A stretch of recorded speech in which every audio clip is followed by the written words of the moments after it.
আচ্ছা, মেয়েদের কি ছুটি আছে? বছরে একদিন, মাসে একদিন কিংবা সপ্তাহে একদিন?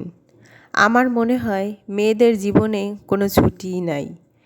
মেয়েদের যদি একদিন ছুটি থাকতো সব কিছু ওলটপালট হয়ে যেত। হ্যালো এভরিওয়ান, আসসালামু আলাইকুম। যে যেখান থেকে এই ভিডিওটা দেখছেন, আশা করি সবাই ভালো আছেন এবং সুস্থ আছেন। আলহামদুলিল্লাহ, মহান রব্বুল আলামিনের অশেষ রহমতে আমিও ভালো আছি এবং সুস্থ আছি। প্রতিদিনের মতো আজকেও আরও একটি ভিডিও নিয়ে আসলাম। ভিডিওটা খুব সকাল থেকেই শুরু করেছি। সকালবেলা নাস্তা বানিয়েছিলাম। আজকে সকালের নাস্তায় নুডলস রান্না করেছিলাম। নুডলসটা আমি একটু গাজর, একটু টমেটো, একটু ধনেপাতা কুচিয়ে সব কিছু মিক্সড করে রান্না করেছিলাম। বেশ ভালো লাগছিল খেতে।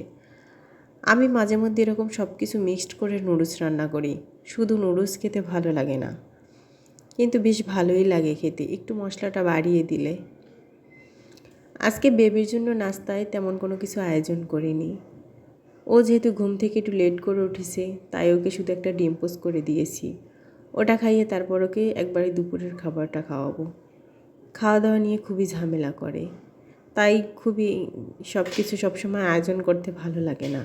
যদি খেতো সব কিছু, তাহলে আয়োজন করতেও ভালো লাগতো। বেবিকে খাইয়ে তারপর চলে গেলাম আমার দৈনন্দিন জীবনের যে কাজগুলো আছে সেগুলাই। আজকে অনেকগুলো কাপড় ধুয়েছিলাম। ওই যে বললাম না, মেয়েদের আসলে কোনো ছুটি নাই। মেয়েদের যদি ছুটি থাকতো তাহলে প্রতিটা সংসার ওলটপালট হয়ে যেত। একদিন ছুটি থাকলে, আসলে যারা চাকরি করে তাদের মাসে একদিন বা বছরে ছুটি আসি, সপ্তাহে একদিন তো ছুটি থাকি। আসলে মেয়েদের জীবনে কোনো ছুটিই নাই। এখানে আমি 2টা বিছনার চাদর, 2টা মশারি, তারপর আমার হাজব্যান্ডের কিছু কাপড়, বাচ্চার কিছু কাপড়, এগুলো সব ধুয়েছিলাম আজকে। কিছু কাপড় ছাদেও দিয়ে এসেছিলাম আর কিছু কাপড় বারান্দায় দিয়েছি। যেহেতু ছাদে যাওয়া যায় না, বেবিকে নিয়ে কাপড় নিয়ে আবার নিয়ে আসা খুবই ঝামেলা, তাই আমি কিছুটা ছাদে দিয়ে এসেছি আর কিছুটা বারান্দায় দিয়েছি। বারান্দায় কাপড় দিলে একটু শুকাতে লেট হয়, কিন্তু লেট হলেও কিছু করার নাই। কিন্তু নিয়ে আসা আবার নিয়ে যাওয়া খুবই ঝামেলা হয়। ছাদটা যেহেতু একটু উঁচু, 6তলা বিল্ডিং, খুবই কষ্ট হয়। আর সাথে যদি থাকে ছোট বেবি, তাহলে তো কথাই নাই।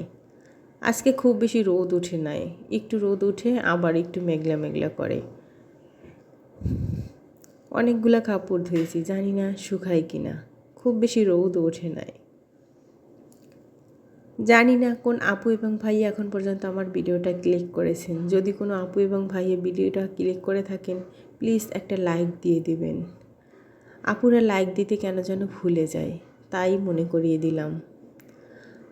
এখানে বেবির জন্য একটু খিচুড়ি রান্না করছি। এভাবে একবার বাচ্চাকে খিচুড়ি রান্না করে দিবেন, অবশ্যই খাবে। আমার বাচ্চা যখন কোনো কিছু খাওয়া দাওয়া ছেড়ে দেয়, তখন আমি এভাবে ওকে রান্না করে দেই। ও বেশ পছন্দ করে।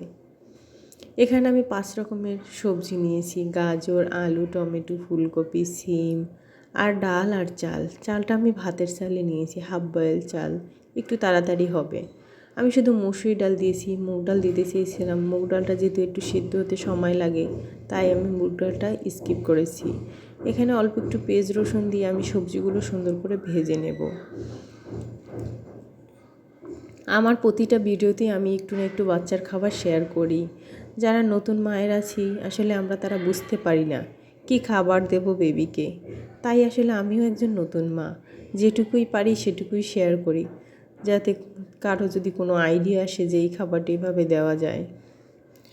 আসলে বাচ্চাদের খাবার নিয়ে খুবই টেনশনে থাকি যে কোনটা দিব, কোনটা খাবে, কোনটা খাবে না।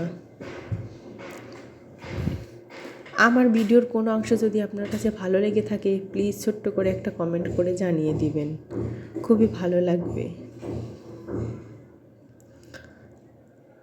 আর এই ধরনের ভিডিও দেখতে চাইলে প্লিজ চ্যানেলটা সাবস্ক্রাইব করে আমার পাশেই থেকে যাবেন। আমরা একজনের সাহায্য ছাড়া এখানে আগাতে পারবো না। একজনের সাহায্য খুবই প্রয়োজন। এখানে আমি সব সবজিগুলো ভেজে নিয়েছি। তার মধ্যে আমি চাল আর ডালটা দিয়েও একটু ভেজে নিয়েছি। তারপর পরিমাণ মতো পানি দিয়ে দিলাম। বাচ্চার খাবার একটু পানি বেশি দিতেই চেষ্টা করবেন, তাহলে খাবারটা ভালো করে সিদ্ধ হবে। এখানে আমি 1 চামচ পরিমাণ ঘি দিয়েছি। এই খিচুড়িটার মূল ইনগ্রিডিয়েন্টস হচ্ছে ঘি। ঘিয়ের খাবার বাচ্চারা খুবই পছন্দ করে। আমার বাচ্চা ঘিয়ের স্মেলটা খুবই পছন্দ করে। যে কোনো খাবার আমি একটু ঘি ছড়িয়ে দেই। আর ঘিটা দেওয়ার চেষ্টা করবেন আপনি অরিজিনাল ঘি, তাহলে আরও পছন্দ করবে বেবি। আসল ঘিয়ের যে একটা ফ্লেভার, এটা আসলে কোথাও পাওয়া যায় না। অন্য কোনো দোকান থেকে কেনা ঘিয়ের আসলে এরকম ফ্লেভার আসে না। এখানে একটু সবজি রান্না করেছি। এই যে দেখুন তো, মেয়েদের কি ছুটি আছে? একটার পর একটা কাজ আসি প্রতিদিন, একটা না একটা থাকি। এই জন্যই বললাম যে মেয়েদের বছরেও একদিন ছুটি নাই, সপ্তাহেও একদিন নাই, মাসেও একদিন নাই। একদিন ছুটি থাকলে হয়তো অনেক কিছু হয়ে যেত। এখানে আমি ফুলকপি, সিম, টমেটো, আলু দিয়ে একটু মাছ রান্না করেছি। শুধু শুধু রান্না করিনি। শুধু শুধু রান্না করলে কেমন না কেমন লাগে, এই জন্য আমি একটু মাছ দিয়ে রান্না করেছি। আমি জানালার গ্লাসটা লাগিয়ে দিয়েছিলাম, তাই একটু আলো কম আসছে। আমার মাছ রান্নাটাও হয়ে গেছে। এখানে আমি কিছুটা ধনেপাতা কুচি দিয়ে নামিয়ে নিয়েছি। আসলে বাসায় মানুষ কম থাকলে যা রান্না করা হয় সেটাই থেকে যায়। 2 জন মানুষ আমরা যেটা রান্না করি সেটাই থাকে। কী যে একটা অবস্থা! তাই সব কিছু অল্প পরিমাণেই রান্না করি, যাতে থেকে যায় না, তারপরও থেকে যায়।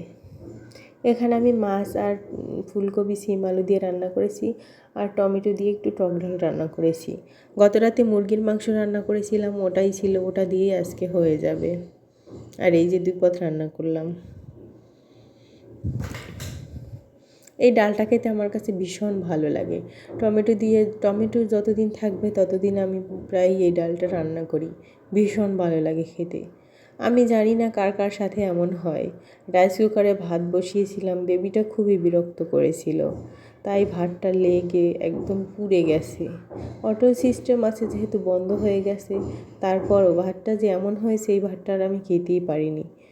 একদম নরম হয়ে গেছে, মনে হয় একটু চিনি, নারিকেল, দুধ দিলে পায়েস হয়ে যাবে, এরকম একটা অবস্থা হয়েছে ভাতের। আমি ভাতটা উঠিয়ে রেখে তারপর আবার ভাত রান্না করেছি নতুন করে। ওই যে একা সংসারে কিছুই করার নাই, একা একা সব কিছু করতে হবে। বেবিটা এত বিরক্ত করেছিল, তাই ওকে একটু নিয়ে শুয়েছিলাম। তারপর এই অবস্থা হয়েছে ভাতের। জানি না কি করবে এত ভাত। ভালো থাকবেন সবাই, সুস্থ থাকবেন। আসসালামু আলাইকুম।